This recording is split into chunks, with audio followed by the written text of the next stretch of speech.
An intriguing match at the Etihad ended 1-0, and in the first half Pochettino was able to take advantage of City's weaknesses. But the tactical changes from Pep in the second half were almost enough to break the Chelsea spirit. So what were the tactics on show from Pep and Pochettino? Let's take a look, and we'll begin with City on the ball as they had more than double Chelsea's possession. City were able to create this impromptu back four, with Akanji still being higher in the midfield. The presence of a 4 in the midfield would mean Chelsea would be slightly more passive, so in these scenarios it was much easier for City to play out, particularly through the wide men. But in open play, in the first half Chelsea put on a clinic in how to stop the City build-up. This time, City would only have a back 3, with Akanji still being in the midfield, and Chelsea were extremely aggressive but intelligent with their mid-block press. With City having a box and Chelsea only naturally having a 3, they had to be extremely diligent in how they looked to shut City down. And they were. Gallagher's first priority was always to cut out Rodri, who of course is the hub of the team, and slowing him down slows down the entire City attack. However, whenever it was possible, he would look to use his cover shadow in order to press the backline while still preventing the pass into Rodri. But crucially, this Chelsea 4-4-2 or 4-4-1-1 was almost never this wide, and instead operated extremely narrowly, with Palmer and Sterling in particular tucking in, helping to ease the threat of an overload in the central region. But it didn't stop there. They did not want to give the City centre-backs time to get their head up and drive forward or look for piercing passes, as in those scenarios they would be more likely to find men in the midfield to take advantage of that overload. So both Palmer and Sterling would be extremely aggressive in looking to press the wider centre-backs whenever the opportunity arose, with the aim of forcing City to play backwards to Ederson. On the occasions when Gallagher joined the press, if he was able to keep Rodri in a position where he couldn't receive, Akanji would still be the free man. However, of these 4, he's clearly the worst on the ball, so Chelsea would not mind him getting onto it. In addition, he could be an easy press target, so as the ball made its way to him, Fernandes was already on his way to press him, knowing he was unlikely to have the ability to turn him and find the spare midfielder in De Bruyne or Alvarez. So what we saw over time was that both Alvarez and De Bruyne would have to drop deeper to look for space. With Sterling high up, De Bruyne often identified this region, and of course Chelsea did not want him to get onto the ball, so Fernandes often followed wide. This would open up a passing lane into Haaland. However, his build-up play today was not the best, meaning that he often lost the ball, and several City attacks stopped in this manner. This 3-2 build-up shape that City were using is one that's nothing new. However, in prior seasons, the men in the half spaces were fairly fixed, looking to primarily operate in these regions when City were high up on the attack. However, in this match, they had a lot more flexibility, as they were struggling to get onto the ball higher up. The flexibility was not just being able to move deeper. We also saw De Bruyne and Foden often rotating, as both men can create extreme danger both centrally and wide, through Foden's one-on-one ability when he's wide, and De Bruyne's crossing when he's wide. Down the left-hand side, when City looked to create isolations for Doku against the fullback, Palmer was extremely disciplined throughout the 90, and as much as possible he would move across to ensure they always had a 2 versus 1 against the Belgian.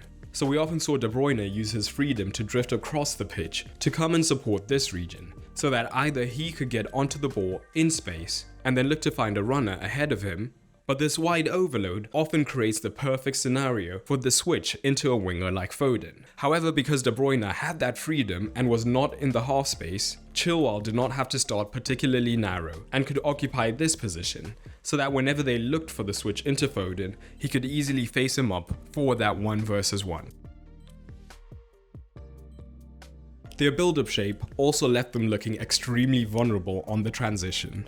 Alvarez and Akanji in particular are not the most possession-safe typical midfielders, and as a result there were a fair number of turnovers. This meant that Akanji was often out of position, and with Gusto looking to overlap Palmer, Chelsea had plenty of options, with the running power of Gallagher, Jackson and Sterling supporting, meaning that backline could quickly be overloaded and several gaps were created, and the outstanding passing ability of Palmer meant that Chelsea got into dangerous positions time and time again.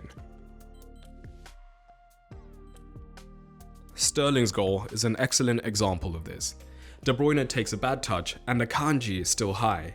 This means that Diaz has to push high to look to cover, and although Akanji is looking to recover, it only leads to confusion between him and Walker, meaning that Sterling has acres of space. Eventually he's able to cut in and finish. But Pep made some vital changes in that second half to make City look much more dangerous. So what were they? One of them was a personnel change, with Bernardo Silva coming on for Alvarez. The other was purely tactical, with Akanji now operating deeper rather than as an extra pivot alongside Rodri. This meant that Walker now had the freedom to provide all of the width on the right hand side, and City now had higher quality numbers central. Ake still had a lot more variability as he could push higher up, but for the most part, City's double pivot would be formed either by Bernardo dropping deep or one of Foden and De Bruyne doing the same. So they now had a lot more quality when they were on the ball in the midfield. When they were in settled possession, where we would see Alvarez struggling to find penetrating passes, meaning that De Bruyne had to come across to provide some creativity on the left, Bernardo was more than capable of doing this, meaning that De Bruyne could worry much more about his right-hand side. This would naturally lead to Chelsea's back four having to be much more compact, and as a result, we saw many more switches that were effective from City, meaning that the Chelsea defense was consistently being dragged across the pitch. Through this wide triangle of De Bruyne, Foden and Walker, City could create wide overloads much more effectively, but with De Bruyne spending more time in this position, we saw his half-space runs creating much more danger for the citizens. However, his usually deadly low crosses today were not as effective, and he was unable to find the final pass, and when he did, Haaland did not have his best finishing day.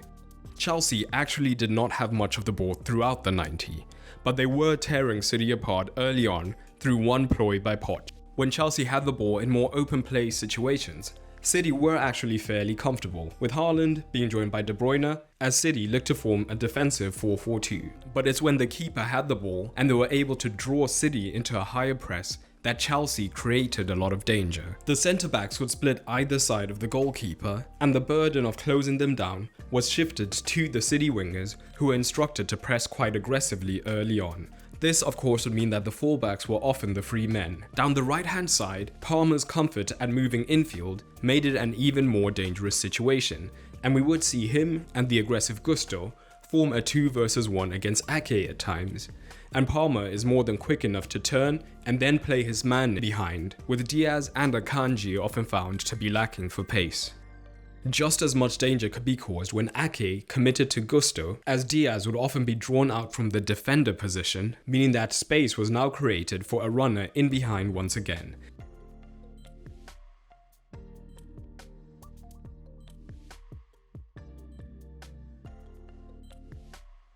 Pep knew he had to adapt. He tweaked his pressing shape early on, so that down the right hand side, Foden was no longer pressing the centre back, and instead would look to cover Chilwell, meaning that De Bruyne would have to move to cover Colwill if he did get onto the ball. Down the left, Doku was still aggressive in the press, but now Alvarez was much wider, looking to cover Palmer whenever he tried to drop in, whilst Ake would still be aggressive onto the fullback, making it much more difficult for Chelsea to play out. This result means the pendulum shifts once again in the title race, but who do you have down as favourite? Drop it down in the comments below.